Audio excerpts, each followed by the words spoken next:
분명히 제가 이제 거듭 말씀드리지만 우리가 함께 하나님이 사람들과 함께 있음으로 인해서 주시는 축복도 있지만 홀로 있게 하시는 데서 또 다른 축복이 있다고 말씀을 드렸습니다. 그리고 이거는 또 저뿐만 아니라 여러분들도 공감이 될 겁니다. 그런데 이게 왜 하나님이 홀로 두게 하셨는가라는 것에 대해서 그 이유를 아는 자가 홀로 두게 하신 축복을 받게 된다는 겁니다. 그런데 거꾸로 뒤집어서 홀로 두게 하신 축복을 아직도 알지를 못했다면 그 사람은 홀로 두게 하신 하나님이 왜 홀로 두게 하시는지에 대한 이유를 아직도 모르는 사람이라는 거죠. 이유를 모르니까 축복도 모르는 거예요. 축복을 진정으로 홀로 두게 한 축복을 지금 제가 이제 나눠지는 이 이야기가 지금 우리가 이제 홀로 두게 하신 하나님의 축복을 이야기 나누는데 이거는 다분히 성경적이면서도 그리고 제가 또 경험된 이야기고 또 많은 사람 통해서 제가 이제 발견된 얘기들을 하는 거기 때문에 이거는 어떤 추상적인 것도 아니고 어디서 이렇게 이론으로 얘기하는 게 절대 아니라는 겁니다. 그렇기 때문에 우리가 홀로 두게 하신 이 축복이 정말 제대로 경험이 되려면 홀로 두게 하신 이유를 철저히 알아야 된다는 거예요. 왜 홀로 두게 하실까? 이유를 알면 축복은 자동적으로 알게 되는데 축복을 모른다는 건 이유도 모른다는 얘기와 같아요. 그래서 많은 사람들이 하나님이 홀로 두게 하신 이유를 모르니까 자꾸 홀로 있지 않으려고 몸부림치거든요. 그래서 어떻게든지 모든 걸 사람과 함께하고 모든 걸 좀 이렇게 하나님이 홀로 두는 데서 좀 그 속에서 다루고 또 축복할 것들이 있는데 그런 것들은 전혀 생각지 않고 이제 혼자 있는 게 무섭고 두렵고 불안하고 그리고 뭐 지루하고 답답하니까 자꾸 사람들 속에 파묻혀 가지고 있다 보면 그게 하나님의 어떤 그 훈련이 홀로 두게 하신 훈련, 홀로 두게 하신 이유를 발견하지 못하니까 이 사람은 결국 자기가 인위적으로 사람들 속에서 파묻혀 있다 보니까 홀로 두게 하신 축복을 지나쳐버린다는 거죠. 지나쳐버리게 되면 무슨 일을 벌이냐면 홀로 두게 하신 축복은 하나도 없는 거예요. 이 사람은. 그러니까 이제 그러면 그런 홀로 두게 하신 축복을 충분히 받아야 할 사람이 홀로 있지 않다 보니까 그 축복은 날아가 버리니까 함께하는 데서 오는 축복만 있을 뿐이지 홀로 두게 하는 데서 오는 축복은 하나도 없는 거예요. 그러면 이 사람은 진정으로 이 반쪽의 축복만 있고 반은 없다는 얘기와 같아요. 그래서 하나님이 분명히 제가 거듭 말씀드렸지만 홀로 있게 하신 이유가 몇 가지가 있죠. 그 배경이 자기 잘못으로 귀신의 역사로 어떤 하나님의 뜻 가운데서 이렇게 되어지는 것들이 있는데 어떻게 됐든 간에 우리가 홀로 있는 데서 좀 더 유익되게 그 홀로 있는 것이 자기 존재에 대해서 유익되게 만든다는 건 굉장히 중요한 일이라는 겁니다. 우리가 혼자 있게 되면 뭘 어떻게 할 수 없는 것들이 많거든요. 뭔가 더 진행이 못하고 혼자에 대한 한계점이 발견되는데 그 한계점이 문제가 아니라 어떤 한계점의 문제가 아니라 그 한계점에서 그 자신의 한계를 발견하면서 홀로 있는 데서 한계를 발견하면서 그 속에서 하나님의 메시지가 있고 하나님의 깨닫게 하시는 게 있고 그런 어떤 왜 홀로 두게 하는가에 대한 이유를 발견하고 그 이유가 발견되면 곧바로 홀로 두게 한 축복이 연결된다는 것입니다. 근데 이 부분이 이렇게 경험되지 않으니까 홀로 두게 하는 데서 이유도 없고 축복도 없고 이러니까 이런 사람은 결국은 이 홀로 두게 하신 하나님의 축복은 다 날아가고 마는 거죠. 모세가 40년 동안 광야 생활을 하죠. 아주 극과 극으로 달리죠. 생활이. 왕궁에 있다가 양치기로 전락해가지고 나이 먹어가지고 80까지 산으로 들로 이렇게 다니는 양치기 노인으로 전락이 되죠. 그 혼자 그렇게 양을 치면 보통들 보면은 그때 당시도 그렇지만 지금 또 보면 같이 다니는 경우가 없죠. 대부분 혼자 양을 치러 다니죠. 이렇게 굉장히 사람 없이 양을 데리고 이 산 저 산으로 떠다니면서 밤낮으로 그렇게 양을 돌보는, 얼마나 좀 답답하고 지루하고 쓸쓸하고 외롭고 그런 이 시간이 있었겠습니까? 근데 모세는 40년을 그 생활을 했단 말이에요. 홀로. 그런 것들이 결국 나중에 이제 호렙산에서 하나님을 불 가운데서 가시떨기 나무에서 하나님을 만날 때 그가 하나님께 고백되어진 중에 나는 아무것도 아니다. 그래서 개역 한글 성경이 이렇게 나오죠. 내가 누구간데 이런 표현하거든요. 나는 아무것도 아닌데 이런 얘기하는 거거든요. 다시 말해서 모세는 비로소 홀로 40년 일터 생활을 통해서 그 모세는 결국 자기 자신의 이제 본질을 본 거죠. 자기가 어떤 사람인지를 철저하게 발견되어진 거죠. 그러니까 이제 하나님이 콜링을 해도 거기에 긍정적으로 적극적으로 반응할 수 없는 상태까지 낮아진 마음이 되어진 거죠. 그런데 그 마음을 하나님이 그 마음이 있는 줄 아시고 부르신 거거든요.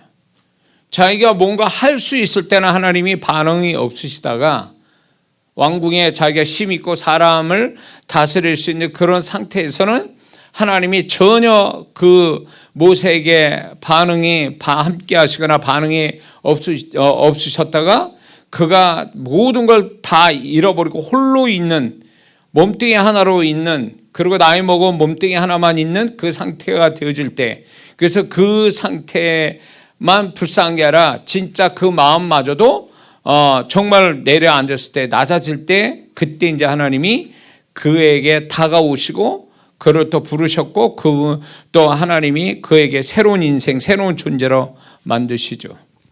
이게 어떻게 보면 성경에 극단적으로 홀로 있는 데서 온 축복이란 말이죠. 이게 모세의 축복.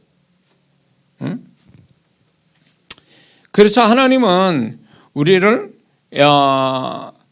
영원토록 인생 사는 내내 홀로 두게 하시지는 않지만, 하나님이 내가 이제 앞으로 사는 삶에 있어서 꼭 거쳐가야 되는 과정으로서의 홀로 두게 하시는 어떤 기간이 있고, 또 그런 어떤 이유를 갖게 하시고, 그 이유를 통해서 이제 그 후에 이제 이 홀로 두는 기간이 지나갈 때에 이 홀로 두는 데서 온 어떤 축복을 그 후에 주시는 하나님의 계획이 있다는 겁니다. 그래서 예수 믿는 사람이 이런 게 있어요. 뭔가 이렇게 홀로 있는 것에 대한 외로움과 고독함과 쓸쓸함과 어떤 약간의 불안함과 두려움을 갖는 것이 그 당시에는 그게 부정적인 것 같아도, 그런 마음 때문에 그 사람의 존재가 깊어지고, 그런 것 때문에 그 사람은 하나님의 새로운 은혜를 받을 자격이 주어진다는 거죠. 이런 게 없으면 사람이 얕고, 그리고 자기 존재로서 하나님이 축복하시는 것보다도 이 사람은 자기 존재로서의 축복이 아니라 뭔가 자기가 가지고 있는 어떤 재능이나 능력이나 열심이나 아니면 자기하고 관계된 소유된 것 가지고 자랑질 하려고 그러거든요. 그거 가지고 이게 자기의 어떤 과시하는 표시로 이렇게 나타내려는 게 세상 사람의 방법인데, 믿는 자도 이런 식으로 가는 경우가 있거든요. 내가 누군데, 내가 어떤 사람이었는데, 어떤 재능이 있고, 내가 얼마나 열심히 있고 똑똑하고, 그 다음에 나하고 관계된 것들이 얼마나 좋은 것들이 많은데, 그게 있고 자기가 아니거든요. 세상 사람은 그 사람이 소유한 그거 있고 그 사람으로 인정해 주지만, 하나님이 보실 때는 그 사람이 관계된 것 가지고 그 사람을 인정하는 게 아니라는 거예요. 그 사람이 세상에서 뭘 했던 그게 중요한 게 아니란 말이지. 그 사람이 세상에서 어떤 소유물을 갖고 사람들한테 어떤 평가를 받는 그게 중요한 게 아니에요. 그가 가진 것으로 하나님 평가하는 게 아니라 그 사람 자체 가지고 평가한다는 거예요. 근데 그 사람 자체를 평가하는 데 있어서 중요한 거는 그 사람의 존재의 깊이, 하나님이 인정할 만하고 신뢰할 만한 존재로 빚어지는 데 있어서는 이게 홀로 두는 시간이 절대적으로 필요하다는 거예요. 응? 극단적으로 모세처럼 극단적으로 그게 필요한데, 오늘날에도 하나님이 우리를 다루실 때는 어제나 오늘나 동일해요. 세대만 달라지고 문화만 달라질 뿐이지, 그 하나님은 구약에서 하나님의 사람을 다루신 그 방법은 오늘날에도 동일하거든요. 근데 우리가 그런 홀로 두는 거에 대한 싫어하고 도망 다니고 자꾸 이제 혼자 있는 게 심심하고, 그 홀로 있는 것이 사람의 존재값을 깊게 만드는 게 아니라 오히려 더 사람을 가볍게 만들고, 홀로 있는 데서 더 사람이 망가져지고 홀로 있는 데서 더 사람이 죄가 많아진다면 이 사람은 하나님의 뜻을 거스르고 있는 거죠. 그러게 되면 이 사람은 홀로 있는 데서 오는 하나님의 축복은 다 날아가고 이 사람은 결국 홀로 있는 그것이 오히려 이 사람이 오히려 더 망가져진 장래의 축복을 스스로 걷어차는 사람이 될 수밖에 없다는 거죠. 그런 사람 돼서는 안 되는 거죠. 하나님 뜻도 아니고. 그래서 모든 사람들이 그래. 세상에서도 성공한 사람, 믿는 자에게서도 신앙이 좋은 사람의 공통점이 뭐냐? 굉장히 홀로 있는 시간들이 많았다라는 거예요. 그 속에서 발명도 하고 그 속에서 책도 쓰고 그 속에서도 사람이 뭔가 해낼 수 있는 능력이 만들어지고, 그것처럼 세상 사람도 믿는 자도 홀로 있는 데서 결국 존재값이 높아지고, 그 홀로 있는 데서 그 사람이 하나님 보시기에 또 뭔가 하나님이 인정하고 기대할 만하고 신뢰할 만한 자로 빚어지는 과정이 됐다, 그 얘기죠.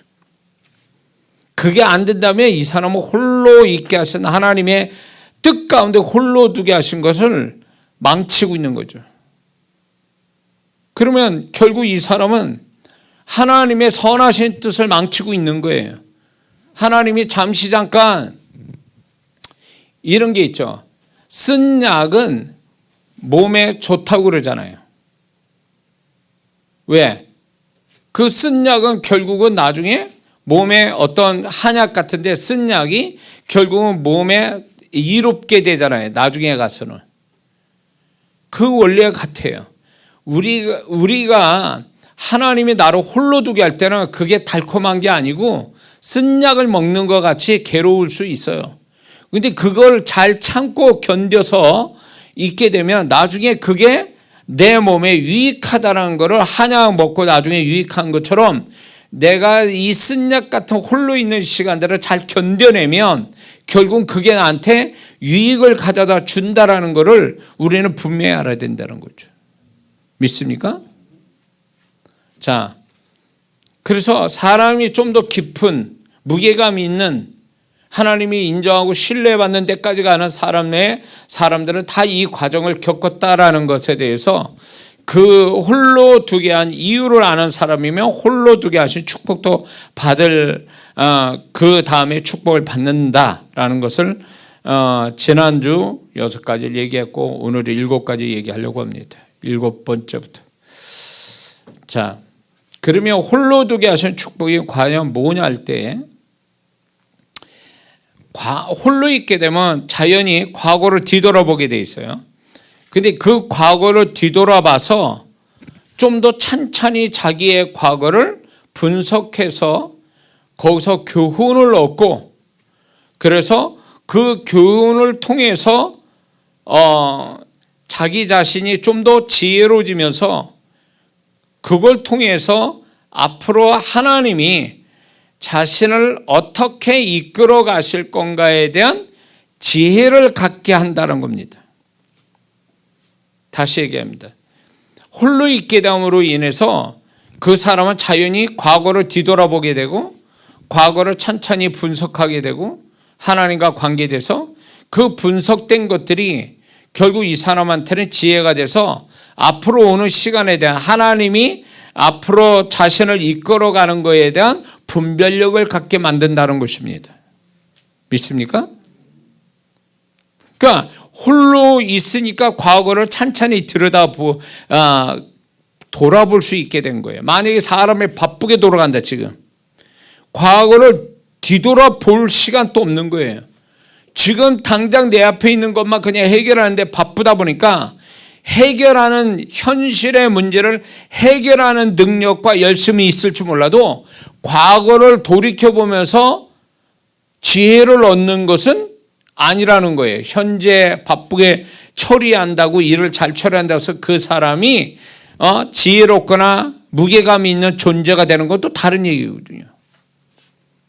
그러니까 우리는 너무 현실에 바쁘게 돌아가다 보니까 여기에 맞춰서 막 진짜 열심히 하는 것이 하루하루 그렇게 성실하게 사는 거 좋지만 이게 그 사람의 존재값을 크게 만들거나 깊게 만드는 게 결코 아니라 이건 별개의 문제라는 거예요. 특히 하나님 앞에서 더 그렇다는 거예요.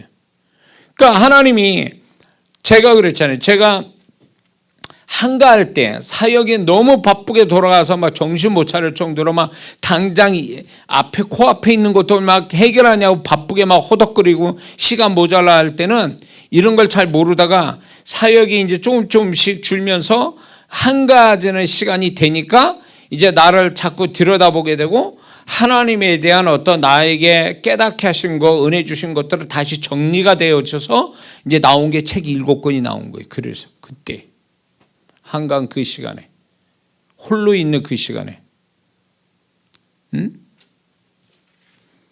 그러니까 여러분들도 하나님이 홀로 두게 하셔. 심리적으로 홀로 있게 되는 경우가 많거든요. 사람 속에 파묻혀 있지만 심리적으로 하나님이 홀로 두게 하시는 경우가 있어요. 심리적으로 거리상으로 홀로 두게 하시는 경우도 있지만 심리적으로 홀로 두게 하시는 경우가 있을 때 그럴 때 사람 속에 있지 못하고 홀로 있다고 외롭기만 하다는 그 외로워서 그 외로움을 호소하고 사람 찾으러 다닐 게 아니라 그런 속에서 자신을 한번 뒤돌아보는 과거로 돌아보면서 하나님과의 관계 속에서 자기의 과거를 디테일하게 분석하는 시간을 가져야 된다는 거죠.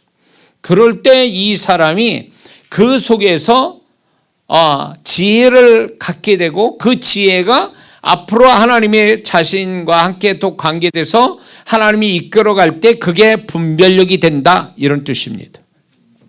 할렐루야. 그 다음에 9번째는 뭐냐면 우리가 홀로 두게 하신 데서 축복은 뭐냐면 하나님께 더욱 집중할 수 있게 만들어 주신다는 거예요. 우리가 여러 군데 막 거쳐가지고 막 진짜 시간이 없이 막 일해야지 사람 만나지 뭐 이렇게 저렇게 하다 보면 하나님의 집중력이 떨어지는 경우가 많거든요. 근데 홀로 있게 되면 오히려 이 장가지 같은 나의 생각이나 삶을 다 쳐내고 홀로 있게 되니까 오히려 하나님 앞에 집중하기가 더 좋다는 얘기예요. 응? 그러니까 저도 이렇게 뭡니까? 말씀이나 어떤 깨닫는 것이 홀로 있을 때 그때가 더 많았어요. 바쁘게 돌아갈 때는 막 정신이 없이 막 바쁘게 돌아갈 때는 생각을 깊게 못해요. 그럴 만한 시간도 안 되고 그럴 만한 내적인 어떤 분위기가 되어 있지 않아요. 근데 이게 이제 홀로 있게 되는 시간들이 있다 보니까 그때 이제 좀 집중을 하게 되죠. 집중을 하면서 거기에서 이제 집중하는 가운데 깊은 깨달음이 오고 뭔가 거기서 하나님을 더 생각하게 하는 또 하나님에 대해서 좀 더 몰입할 수 있는 계기가 되더라 그 얘기예요. 할렐루야. 이게 축복이에요. 그러니까 어떤 때는 이게 너무 귀하다 보니까 제가 사역하는 것보다 사역은 결국은 성도를 위한 거거든요. 저를 통해서 주님이 제 입을 통해서 손을 통해서 많이 역사를 하지만 이거는 성도들 좋은 거예요. 성도들한테 좋은 거지 나는 성도들의 축복에 비해서 나는 그렇게 얻어진 게 없어요. 10만 들고 그런 경우가 있거든요. 주님 마음으로 이렇게 해주니까 그렇게 하는 것뿐이지 진짜 나의 개인적으로 좋은 것은 뭐냐면 홀로 있는 데서 깊게 묵상하는 가운데서 얻어지는 것. 그분이 나를 말씀하시고 깨닫게 하시는 것이 내 영혼을 만족하게 하고 내 영혼을 건강하게 만들고 내 영혼을 풍성하게 만들거든요. 이게 나한테 큰 축복이거든요. 이게 개인적으로요. 이게 있으니까 이것 가지고 또 성도들에게 메시지 전하고 그것 때문에 주님이 저를 통해서 역사할 수 있는 어떤 통로 역할이 만들어지는 거거든요. 그러니까 사역자 되는 분들 잘 들으세요. 주의종 되고 사역자 되는 분들 이게요 자기가 은사 있다고 능력이 있다고 이렇게 사역하는 사람은요 한계가 있어요. 그 이상 발전하지 못해요. 은사나 능력 가지고 그것만 가지고 사역하는 사람은 수준이 그 수준이야. 더 이상의 능력이나 은사나 능력이 나올 수가 없어요. 왜 그런 줄 아세요? 하나님이 이 사역자 존재 자체가 하나님께 인정받고 하나님이 축복할 만한 존재가 되어질 때 은사나 능력도 레벨이 올라가는 거거든요. 그러면 그 사역자가 존재가 더 나아지게 되어지려면 은사나 능력이 더 나아지게 되려면 그 사람이 하나님 앞에서 홀로 있는 데서 오는 축복을 받아본 사람만이 레벨이 올라가는 거예요. 그래서 은사나 이 사역하는 자 그런 분들을 이렇게 보게 되면 저 은사로 하는구나. 저 사람이 뭔가 하나님과 깊은 1대1의 관계 속에서 어떤 홀로 있게 하는 데서 나타난 은사나 능력이구나. 이게 구별이 된다는 거예요. 얇은 은사, 그냥 얕은 은사, 그냥 은사를 가지고 하는 사람과 정말 존재가 하나님 앞에서 깊고 무게감이 있어서 나오는 은사나 능력은 또 다른 차원이에요. 사역자분들 잘 들으셔야 돼요. 그러니까 하나님이 좀 더 그분의 더 큰 통로자가 되게 하기 위해서 하나님이 은사나 개인적으로 재능이나 능력만 가지고 영혼을 섬기게 하는 게 아니라 그 사람 존재 자체가 그분에게 마음에 드는 깊고 무게감 있는 존재 만드시기 위해서 홀로 있는 시간들을 만들어 주시는 거예요. 그래서 사역하는 시간보다도 사역하는 시간과 홀로 있어서 홀로 있는 데서 오는 그 축복을 개인적 축복 받는 것이 같이 균등해야 돼. 이게 비례가 돼야 돼. 이게 정확하게 이게 안 되고 막 진짜 자기 개인적으로 그분과의 소통은 안 되고 막 깊게 홀로 있는 데서 오는 그 영혼에 자기 영혼을 다스려 주시고 축복하시는 이 경험이 없는 사역자 그냥 사역한 데만 미쳐가지고 이렇게 하면 언젠간 바닥납니다. 바닥나면 어떻게 하는 줄 아세요? 이제 방법을 써요. 이렇게 가지각색 방법을 인위적인 방법까지 다 동원해서 막 한다 그 얘기예요. 그러면 끝난 거죠 뭐. 이미 하나님이 그 수준에서 존재가 그 수준이니까 더 이상 발전이 없어요. 발전이 없으니까 이 사람은 편법을 쓴단 말이에요. 여러 가지 편법을 써요. 인간적인 편법, 인위적인 편법을 쓰는데 이미 그러면 이제 그 사역은 이미 끝났다고 봐야지. 하나님은 그 사람의 존재가 깊고 무게감이 있어서 그걸 통해서 큰 통로자가 돼서 정말 하나님이 크게 쓰임받게 쓰시기를 원하시거든요. 그러려면 홀로 있게 되는 데서 온 그분의 다루심, 그분에게 더 집중돼서 그분이 주시는 자신의 영혼의 만족과 풍성함, 이런 것들이 계속 경험이 돼야 돼요. 이게 경험이 돼야 이게 자신의 영혼의 축복을 갖는 것이 자신만의 축복을 갖는 게 아니라 결국 사역자는 이게 영혼들에게 흘러나가고 주님이 쓰실 만한 통로의 어떤 크기의 사이즈가 만들어진다는 거예요. 크게. 이게 굉장히 중요한 문제. 자, 그래서 홀로 두게 하신 축복은 결국 하나님께 더 집중하게 만들어서 자기 영혼을 풍성하게 만드는 것. 이게 홀로 두게 하신 축복이라는 거죠. 자, 그리고 또 이 홀로 두게 하신 축복이 뭐냐? 이제 9번째죠. 이거는 뭐냐면 하나님의 그 사람을 향한 계획이 이루어지기 위한 전조현상으로 홀로 있게 하시는, 그 먼저 홀로 있게 하시는 어떤 그 과정이 있단 말이에요. 홀로 두게 하시는 것이 결국 하나님의 계획이 성취되는 데서 오는 직전의 현상이라는 거예요.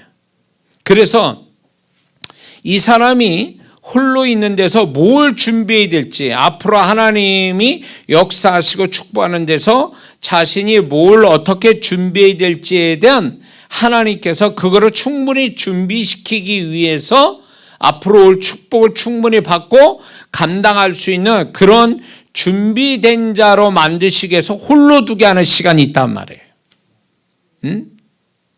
그래서 이 하나님의 계획이 성취되고 하나님의 축복이 그 사람 앞에 있는 것들이 잘 감당하고 잘 받아서 관리할 수 있는 정말로 그런 자로 만드시기 위해서 직전에 홀로 있게 하는 시간을 주신다는 거예요.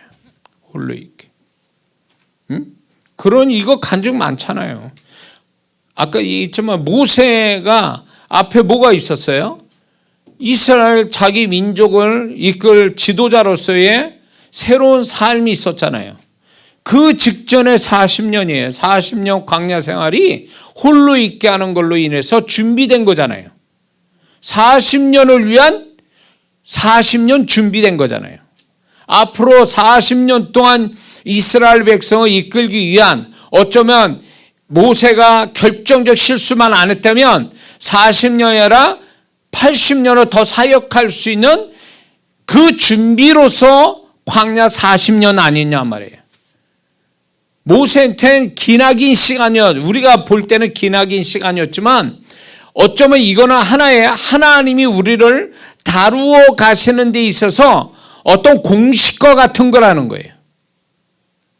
이 사람이 앞으로 더 놀라운 축복, 하나님의 계획이 성취되기 위해서 반드시 일정 기간에 직전에 홀로 두게 하는 시간이 온다라는 거예요. 그거를 무시하고 그게 싫다고 막 난리를 치면 이 사람은 준비되지 못하고 하나님의 계획대로 가는데 준비되지 못하니 딜레이 되거나 사라지겠죠.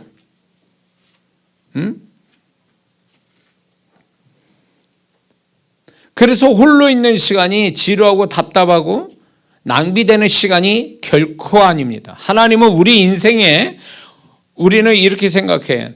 우리 스스로가 이런 시간들이 있을 거다. 낭비되는 시간이 있었다. 내 인생에. 그래서 짧은 인생에 낭비되는 시간 때문에 그게 괴롭다. 낭비되는 시간으로 나는 잘못 살았다. 이렇게 쉽게 단정적으로 말하는 사람이 있는데, 믿는 자로서 이거는 반은 맞고 반은 틀려요. 이 말이 왜 그런 줄 아세요? 예수 믿는 사람의 낭비되는 시간은 언제인 줄 아세요? 죄 짓는 시간이 낭비된 시간이에요. 그 시간을 빼고 그 시간만 뺀다면 우리가 어떻게 되든 뭐 돈 못 벌어가지고 혼자 뭐 이렇게 실업자로 있든 하나님을 홀로 두게 해가지고 맨날 방구석에 있든 그 시간들이 결코 낭비되는 시간은 절대 아니라는 거예요. 왜? 하나님 그 홀로 있는 시간을 통해서 우리를 뭔가 빚어가고 홀로 있는 시간을 통해서 우리를 새로운 축복으로 가질 수 있는 준비된 자로서의 시간을 주시는 거기 때문에 절대로 하나님은 우리를 구원시켜 놓고 죽는 그 순간까지 낭비되게 이끄시는 분이 아니라는 거예요. 아멘 하세요. 그렇기 때문에 우리는 낭비된 인생이 아니에요. 낭비됐다는 건 자기 착각이고 자기가 만든 거지 하나님은 그렇게 하시는 게 아니란 말이에요. 죄 짓는 것만 명확하게 죄 짓는 것만 낭비된 거고 나머지에 대해서는 우리가 그 시간을 하나님의 뜻도 모르고 그냥 자기가 흘려보내서 그게 문제인 것뿐이지 하나님은 절대로 낭비되게 시간을 주신 적이 없다 그 얘기예요. 다 이유가 있고 다 의미가 있고 가치가 있는 거예요. 그 모든 것에 바쁘게 하는 데만 가치가 있는 게 아니라 우리가 멈춰서 아무것도 안 하는 그 자체도 가치가 있는 거란 말이에요. 하나님 앞에. 근데 우리는 그렇게 해석을 안 하니까 자꾸 스스로 낭비된 시간을 가지고 있다 이렇게 생각하는 거지. 그건 자기 착각이야. 하나님 그렇게 생각 안 하신다니까. 응? 그 왜 우리가 그렇게 생각해야 돼요? 인생 그렇게 하나님 뜻도 아니게 하나님의 해석이 아닌 자기가 잘못된 해석을 해가지고 살면 좀 낫나? 그러면 좀 인생이 더 나아집니까? 그건 아니거든. 응? 그러니까 나는 낭비하고 살았어. 시간을 낭비했어. 그렇게 생각하면 그 뒤따라오는 게 뭐예요? 나는 형편없는 사람이네 이렇게 해석하거든요. 그 낭비될 시간을 낭비하고 살았다는 그걸로 자기 자신을 소위 말하면 학대하고 자기 자신을 과소평가하고 자기 자신을 우습게 보는 태도로 보인단 말이에요.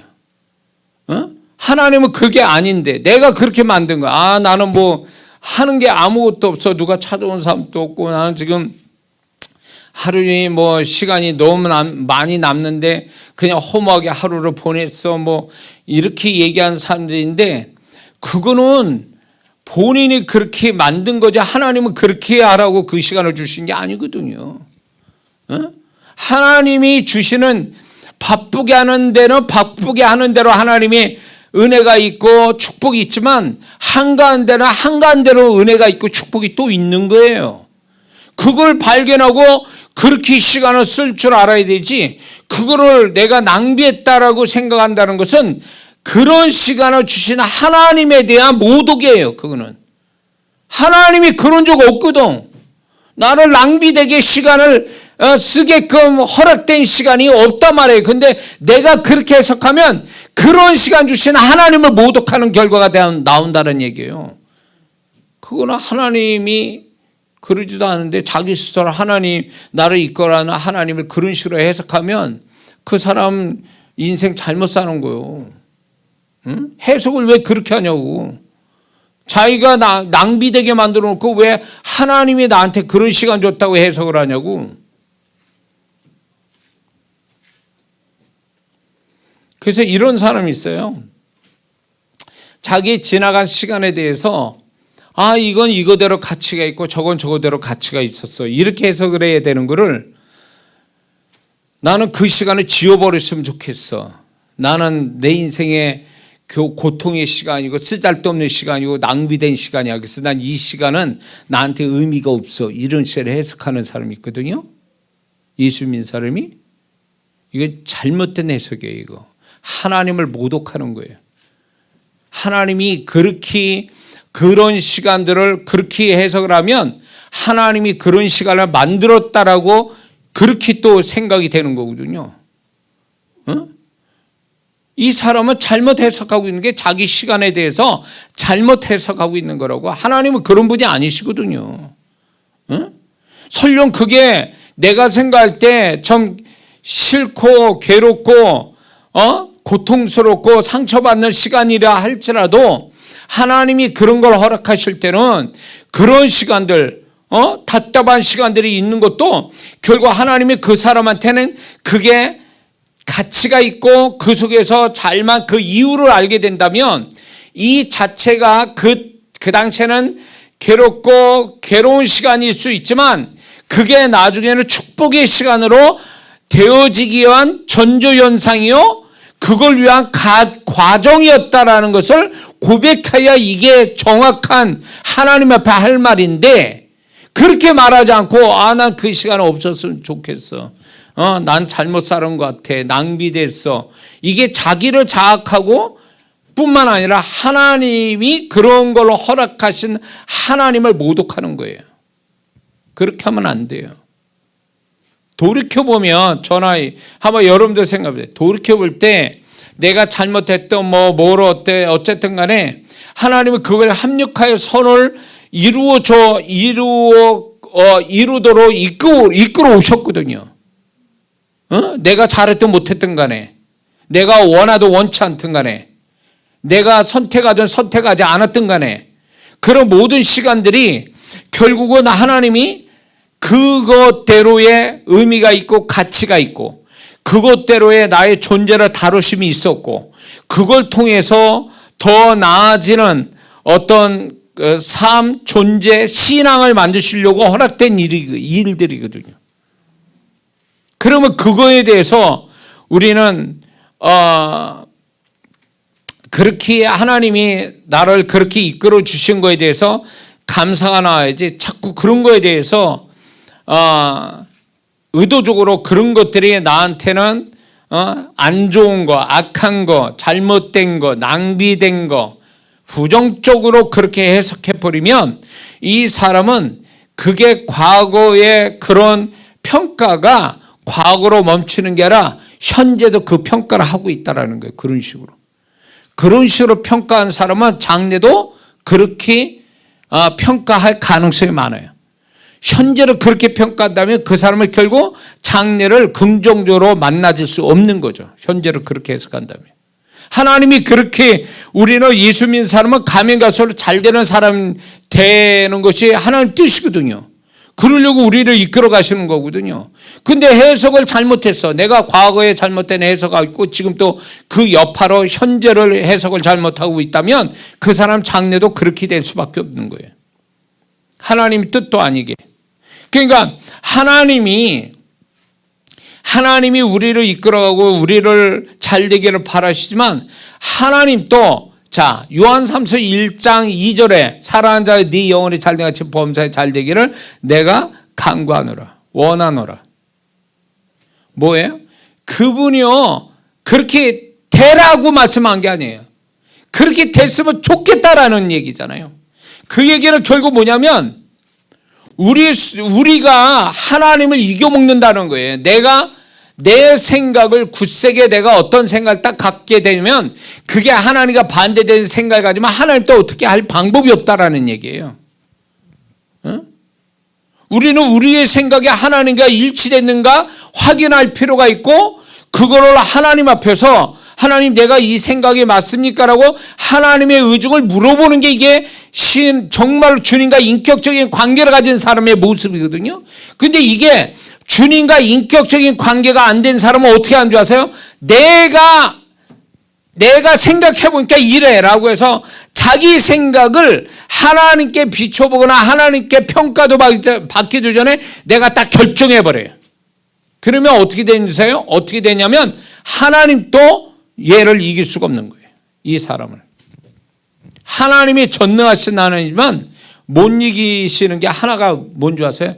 그 사람의 마음이에요. 사람의 마음.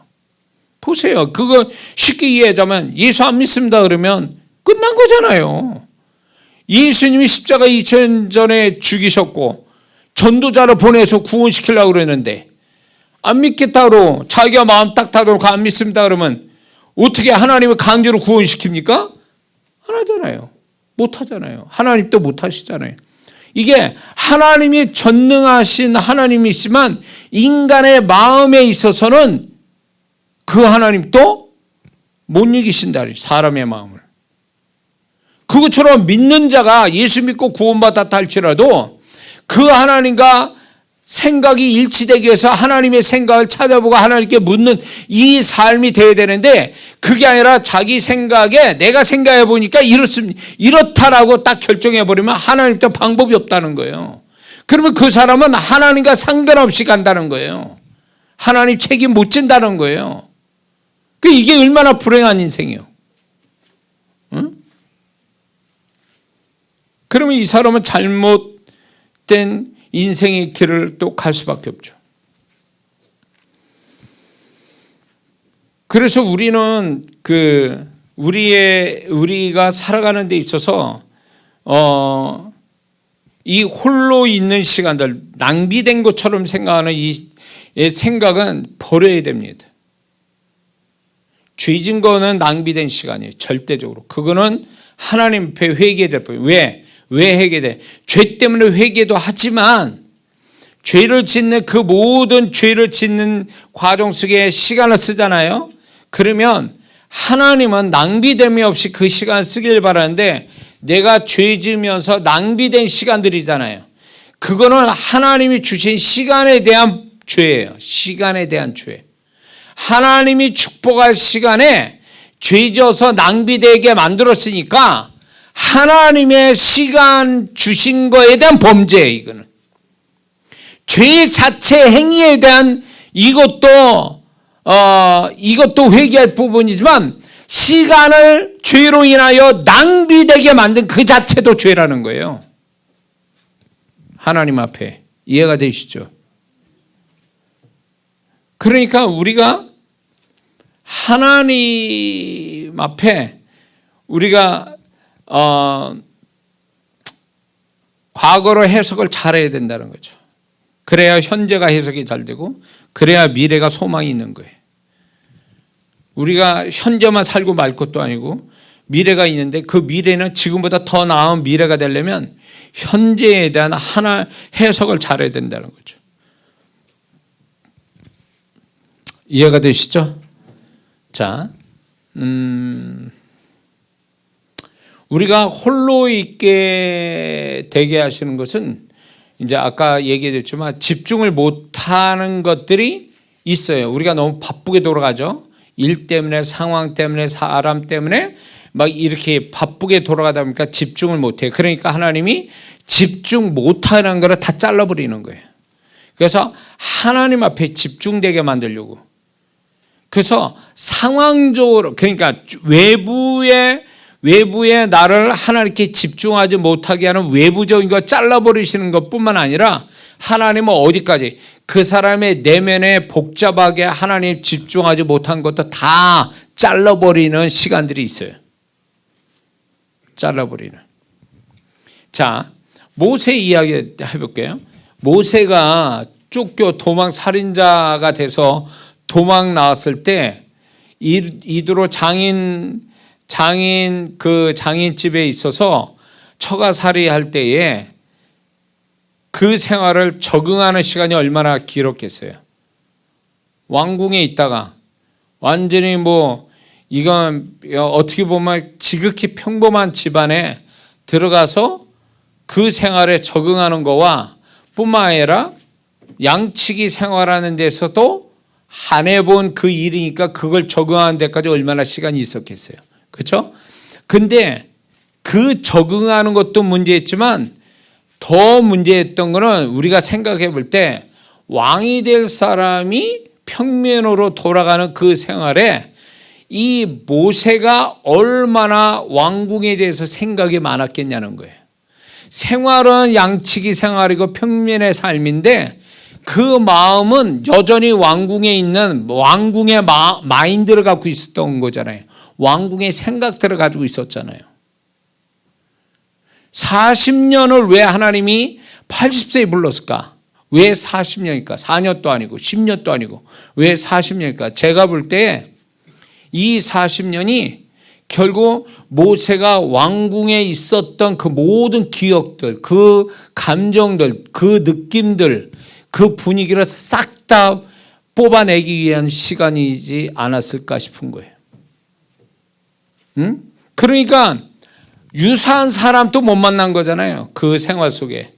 왕궁에 하다못해 군사 쫄병이라도 있는 사람 만나본 적도 없이 완전히 고립되어 있게 하는 것은 결국 상황만 모세가 단순하게 만들고 홀로 있게 하신 게 아니라 마음속 자체도 다 솎아내게 만드는 시간이 40년이었다는 거죠. 그렇기 때문에 하나님이 우리를 상황적으로만 홀로 있게 만드는 게 아니라 그 사람 마음 안에도 홀로 있게 하는, 혼자 있게 만드는 내면을 다루신다라는 거죠. 홀로 있게 만들려고. 복잡한 마음들 싹 다 잘라버리게. 그래야 하나님이 그 다음부터 이 사람에게 음성을 말해도 들리고 깨닫게 하는 것도 바로 깨닫고 뭔가 하나님을 앞으로 되어질 하나님과 관계도 회복되고 가까워지고 앞으로 자신의 인생에 대해서도 뭔가 준비를 충분히 할 수 있는 시간이 되지 않겠냐는 거죠.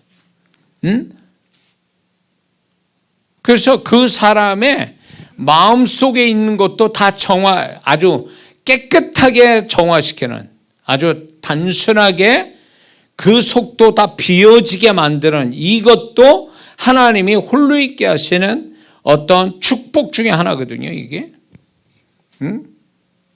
그러다 보니까 어떤 일을 보냐면 홀로 있게 오래되면요, 사람이 단순해진다는 거죠. 안팎으로 단순해. 생활도 단순하고 생각조차도 단순해져요. 이 단순함이 결국 하나님이 이 사람을 다루시기에 딱 좋은 상태가 되는 거거든요. 이게 다 단순하지 못하고 복잡하니까 하나님이 한마디 하면 10마디 할 사람들이 있거든요.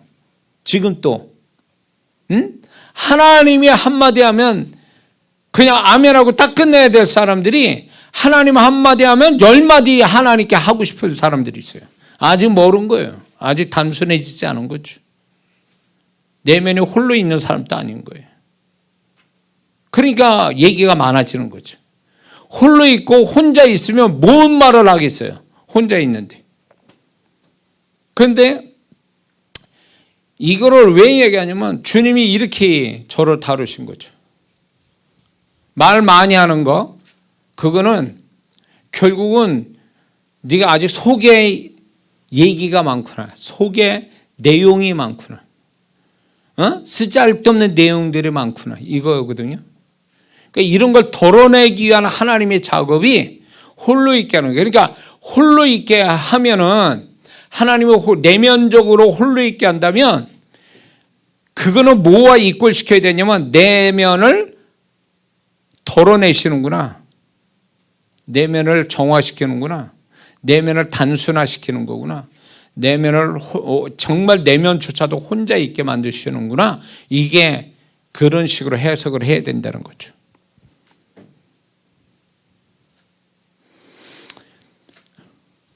이게요, 하나님은 우리가 잊지 말아야 될 게 뭐냐면, 세상 사람은 내가 무슨 일을 했고 어떤 행위를 가졌고 내가 뭘 소유했느냐, 여기에 관심 많아요. 이걸로 나를 평가합니다. 그런데 잊지 마세요. 하나님은 그거하고 상관없어요. 상관없고 그분은 오로지 나라는 존재 하나 가지고 평가하시거든요. 마태복음 23장도 마찬가지. 종교 지도자를 주님이 책망하는 게 존재 자체, 내면 자체 가지고 얘기하신 거지, 그들이 가지고 있는 직분이나 그들이 가지고 있는 무슨 뭐 소유물이나 그들이 가지고 있는 율법적 행위 가지고 얘기하신 게 아니거든요.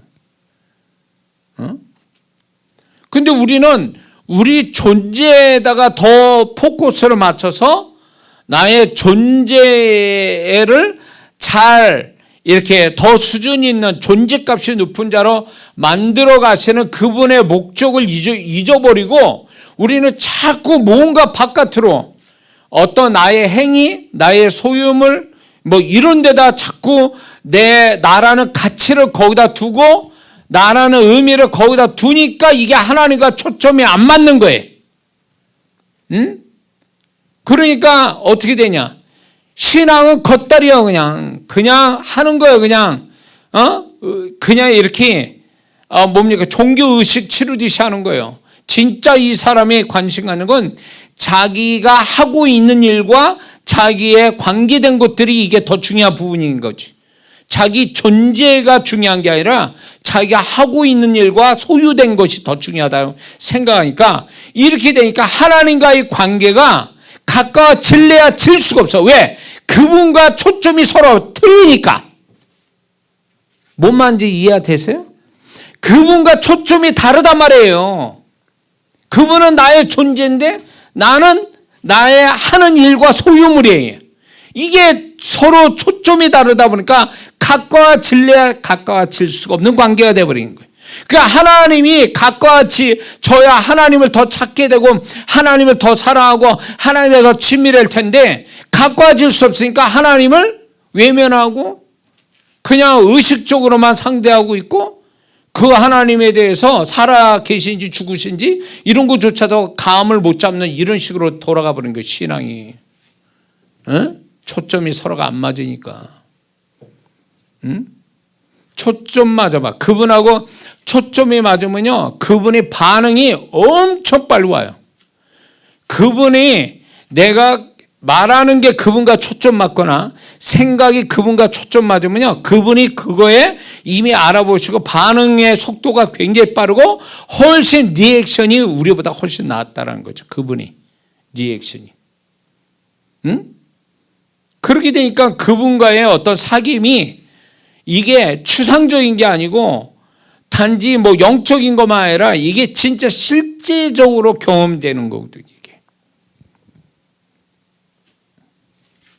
이런 것들이 다 홀로 있는 데서 가르쳐 주시는 거, 홀로 있는 데서 내가 배워야 되는 거, 홀로 있는 데서 그분이 깨닫게 하는 거고, 홀로 있는 데서 오는 축복이 이렇게 나타난다는 거죠. 그러니까 홀로 있게 하면 뭐 하냐고. 이런 걸 못 배웠으니 이유를 모르니 축복도 모르는 수밖에. 그래서 홀로 있는다라는 것은 괴로운 일일 수도 있지만 그게 나의 장래에 대한 하나님의 계획과 축복을 맞추고 그거를 받아 누릴 만한 자로서의 준비됨으로써 홀로 있게 하는 과정이 있을 수 있다라는 거예요. 그래서 그거를 귀하게 여겨야 된다는 거죠. 에?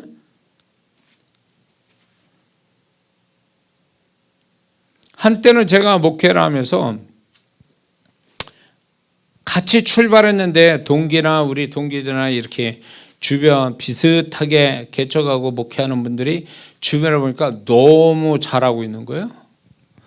너무 잘하다 보니까 조건도 좋고, 근데 나는 열악한 가운데 목회를 시작했고, 그러다 보니까 내가 페이스를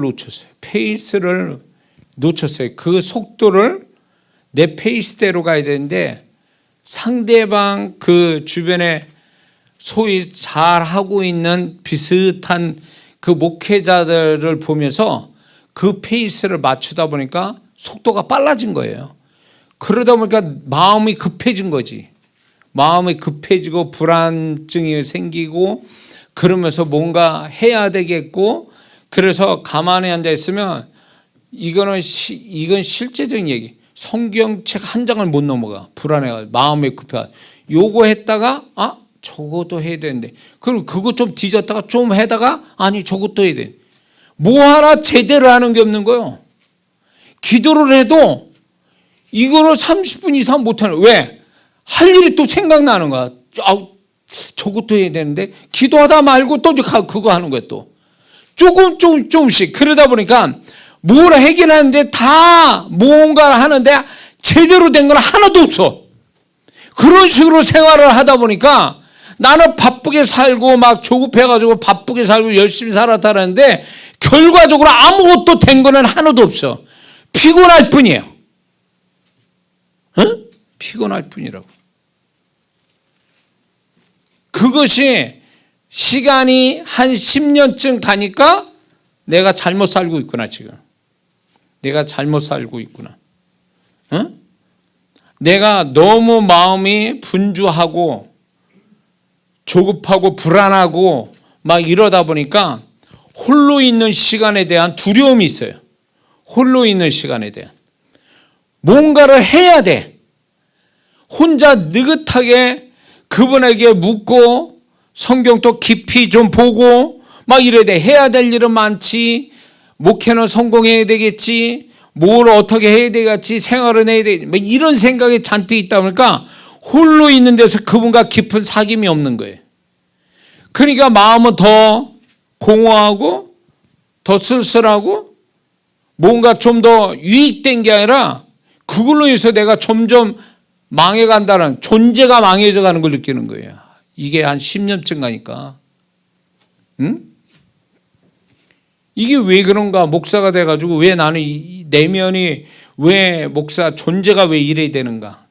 라는 거에 대해서 한 가지 분명한 것은 하나님이 홀로 두게 하신 유익함을 찾지 못했다라는 거예요.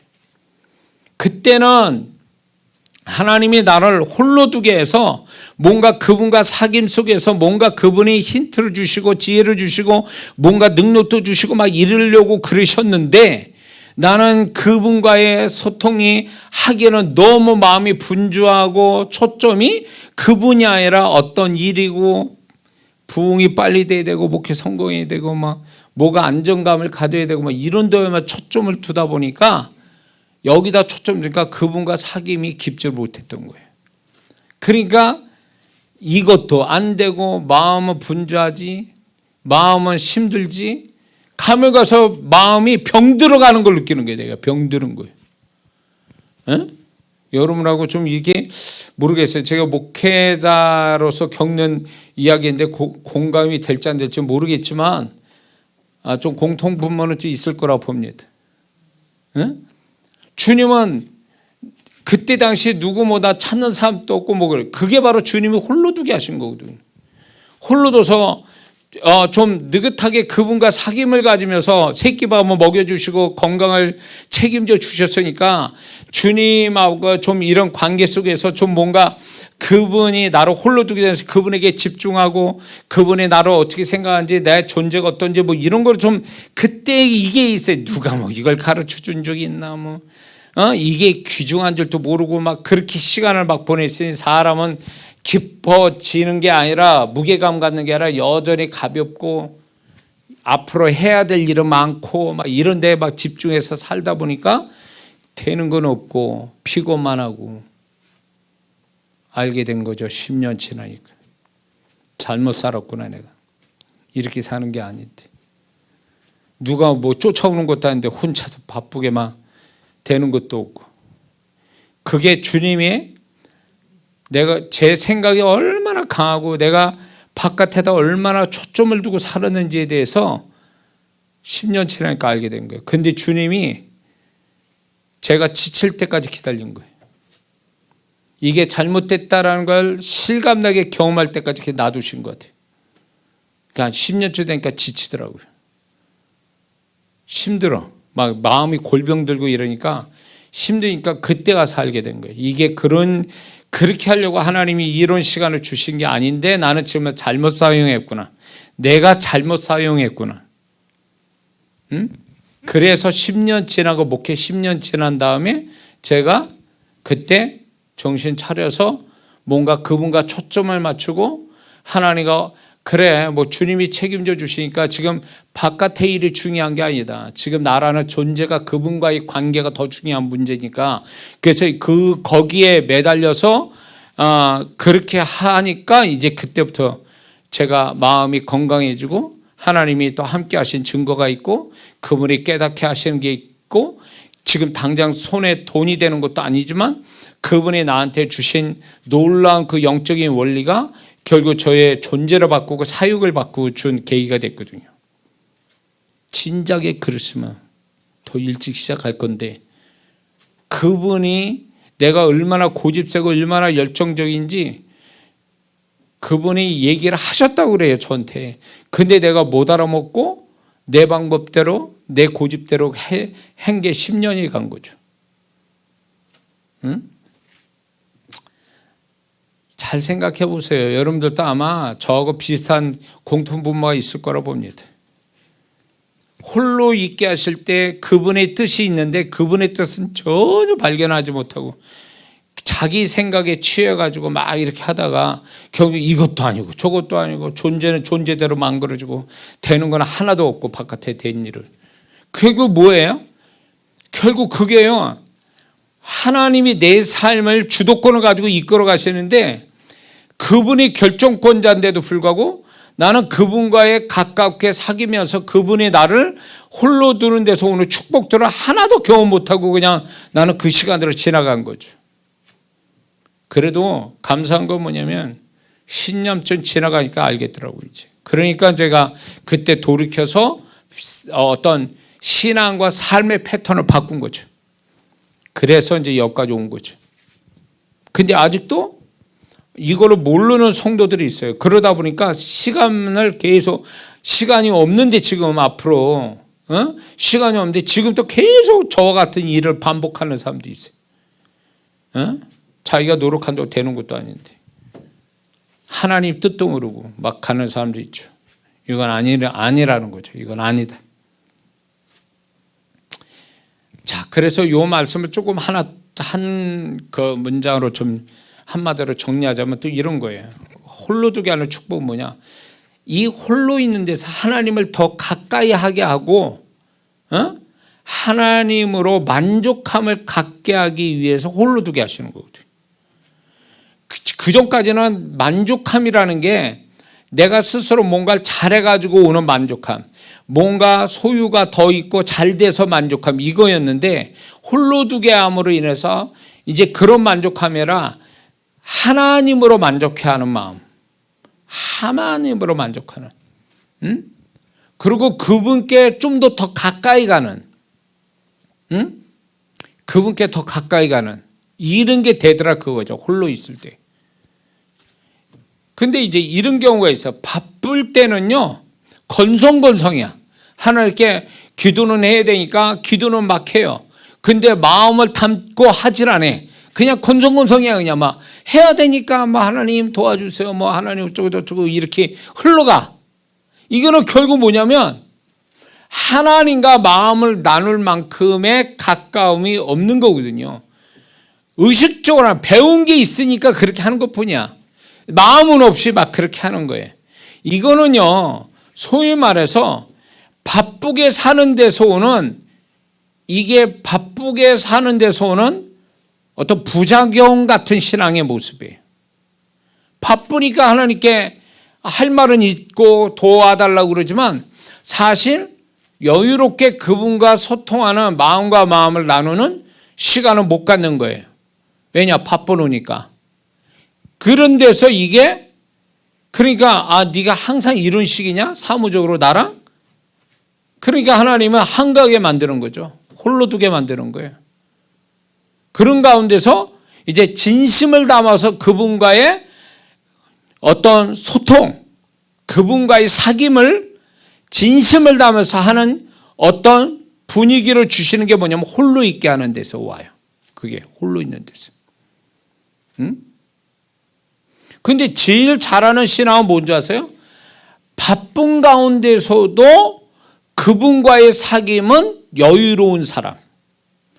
바쁜 속에서도 그분과의 사귐은 굉장히 여유롭게, 시간이 넉넉한 것처럼 그분과 소통하는 사람. 이 사람이 신앙생활 질 잘하는 사람이에요. 근데 보통 어떻게 하냐? 바쁘니까 대충대충이야. 막 하나님께 기도하는 것도 대충대충, 마음 없이 대충대충 해야 되니까 한다. 막 이런 식으로 가는 이것은, 이런 식으로 주님과의 관계를 갖게 된다면 하나님이 반드시 이 사람을 홀로 있게 만드십니다. 내가 너하고 이런 관계에 맺자고 너를 바쁘게 하는 건 아니다라는 거지. 응? 어쩌면 저도 사역 엄청 바쁘게 그렇게 했거든요. 근데 이제 그게 어느 순간부터 한가해지는 그 원인도 결국 내가 바쁘니까 그분과 홀로 있을 때만큼의 그분과 친밀함과 많은 시간을 그분 앞에서 그분의 마음과 그분의 음성 듣는데 이런 시간을 보냈던 기억이 있었는데 바쁘니까 그렇게 못했단 말이에요. 그러니까 주님이 그건 아니다. 네가 바쁜 건 알겠지만 그 사역으로 바쁜 그것이 너하고 나 사이가 이렇게 사무적으로 돌아가는 것만큼 원했던 건 아니다. 그러니까 하나님이 나를 사역으로부터 점점점 줄게 하더니 그 다음에 사람도 점점 만나지지 못하더니 홀로 있게 되는 시간들이 있었다, 그 얘기예요. 근데 보니까 바로 그거였던 거예요. 그분이 바라셨던 걸. 그분은요 그거예요. 나의 존재에 대한 관심, 나의 존재를 목적 삼아 나에게 일하시는 거거든요. 근데 그거와 함께 그분이 우리에게 바란 거 뭐냐면 그분과의 친밀한 소통, 그분과의 친밀한 사귐, 관계성을 얘기하는 거예요. 첫 번째는 존재에 대해서 목적을 삼고 우리에게 역사하지만 두 번째는 뭐냐면 사귐이에요. 관계성을 얘기하는 거예요. 그러니까 만약에 이 사람이 돈 버는데 정신이 팔렸어. 주일 못 나올 만큼 이 돈 버는데 정신 팔리고 뭘 일하는데 정신 팔렸어. 그래가지고 기도를 하는 둥 마는 둥 막 이래. 마음 없이 그것도 마음 없이 하는 둥 마는 둥. 그러면 그 하나님은 질투하신 하나님이라 그 바쁜 거 잘라버릴 수도 있어요. 그 사람 바쁜 거 없애버려요. 왜? 이것 때문에 그분과의 관계가 멀어지고 사무적으로 되고 의무적으로 되고 마음 없는 관계가 되어진다면 하나님은 어떻게 할 것 같아요? 너 그거 아무래도 안 되겠다. 너 그것 때문에 존재값도 떨어져 나하고 관계도 소원해 멀어져 안 되겠다. 그거를 없애버리시든가 한가하게 만들어버리는 거지. 그러니까 그 정도예요. 그분의 우리를 사모함이 그 정도로 강렬하다는 거예요. 그분이 나 자신에 대한 사모함, 나와 어떤 친밀함을 갖고 싶어하는 그런 열망이 나보다 더하시다는 거죠. 근데 그런 거를 과거에 경험했는데 일이 많다고 뭘 어떻게 한다고 막 이렇게 바쁘게 돌아가면 그분이 질투하시는 하나님이라 네가 그것 때문에 나하고 사이가 이렇게 돼버렸어? 이게 얼마나 중요한데 너는 모르지 이게 얼마나 중요한지. 근데 너는 그거 중요하게 여기지 않고 네가 하고 있는 일에 바빠가지고 그게 더 중요하게 여겨서 그렇게 한다면 내가 질투하는 하나님이라 내 우상 같은 걸 깨버린다는 거죠. 이거 여러분이 아셔야 될 게 겁주려고 얘기하는 게 아니에요. 저한테 또 그렇게 하셨고.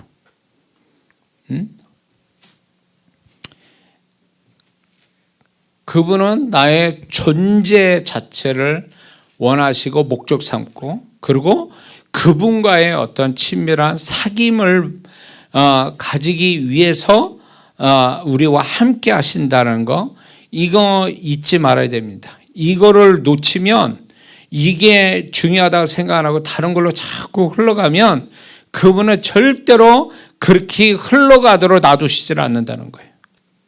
그게 결국 뭐냐? 홀로 두게 만드는 거예요. 다 잘라버리고 홀로 두게 만든대. 홀로 둬서 그분과의 과거에 가졌던 그 상태로 돌아가게 만드시는 그분의 뜻이 거기 있다는 거죠. 좀 은혜가 되십니까? 자, 우리는 성경 지식을 배우는 거 중요합니다. 하나님 말씀 배우는 거 중요해. 그러나 그게 전부가 아니에요.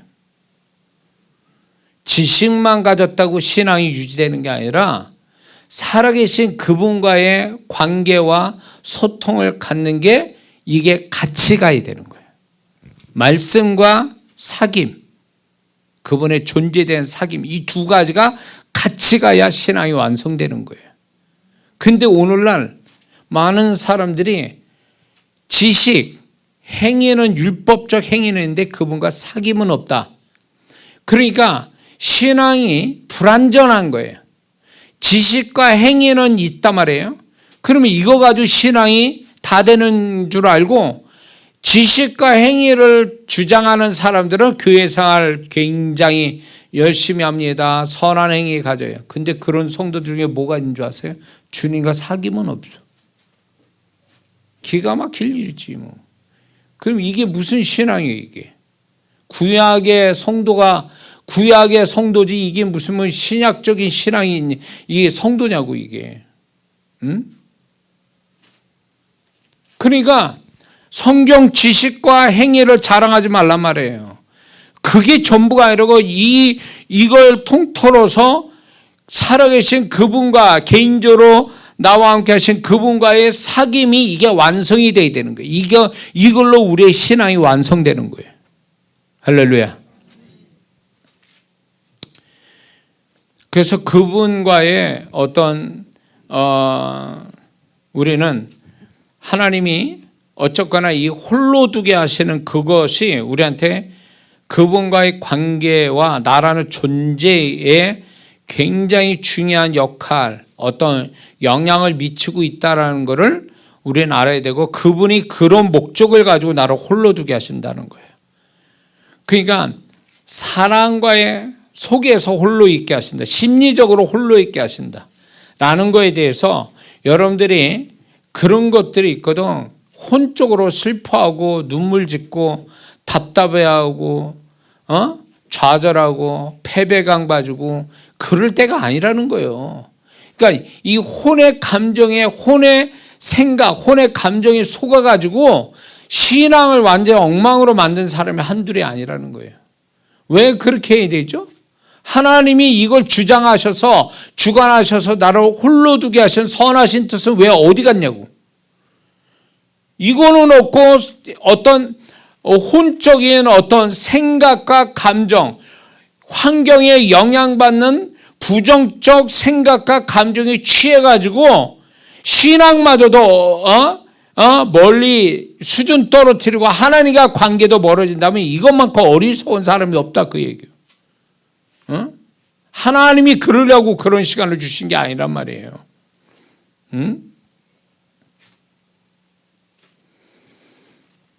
홀로 있는 시간을 잘 견딘 사람은 함께 있는 시간도 잘 보내는 사람이에요. 이거 아주 분명합니다.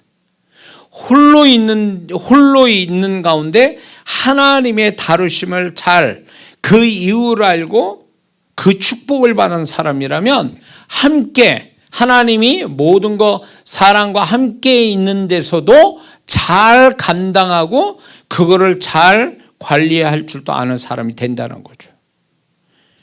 그거를 역으로 얘기하자면, 반대쪽으로 얘기하자면, 홀로 있는 걸 하나님 뜻대로 잘 이렇게 하나님 뜻대로 홀로 있는 것을 감당치 못한 사람은 함께 하는 데서도 감당치 못해요. 외톨이가 되고 주변인이 되고 결국 이 사람은 결국 자기 스스로가 외톨이로 만들어버려요. 이런 사람은요. 왜? 홀로 있는 데서 하나님의 훈련을 제대로 홀로 있는 데서 오는 이유와 축복도 배우지 못한 사람이니까 함께 있는 데서도 함께 있지를 못해요. 혼자도 안 되고 함께 있어도 안 되고, 이것만큼 불행한 사람 어디 있냐고. 이런 사람 되겠냐고, 믿는 자가. 홀로 있는 데서 잘 하나님 뜻대로 감당되면 함께 있는 데서 오는 축복은 넉넉하게 받는데, 함께 있는 법도 함께 있는 법을 배우려면 혼자 있는 법도 배워야 되는 거예요. 그 전제로. 그런 사람을 하나님 쓰시는 거죠. 그런 사람. 홀로 있는다고 해서 이 사람이 계속 외로움을 가지고 사는 게 아니거든요. 그거는 혼적인 어떤 부작용일 뿐이지, 이게 하나님의 어떤 이유를 알고, 홀로 있게 하신 이유를 알고, 신앙적으로 홀로 있게 하신 이유를 알고 축복을 아는 사람이면 함께 있는 거에 대해서 두려움을 갖거나 함께 있는 데서 외톨이가 되거나 함께 있는 데서 연합하지 못하는 사람이 될 수는 없어요. 함께 있는 데서 더 잘하는 사람이 되는 거죠. 혼자 있는 걸 잘하는 사람은 함께 있는 데도 잘하게 돼 있다니까. 그러니까 함께 하는데 못하는 사람은 결국 혼자 있는 것도 제대로 못해서 그렇게 되는 거예요.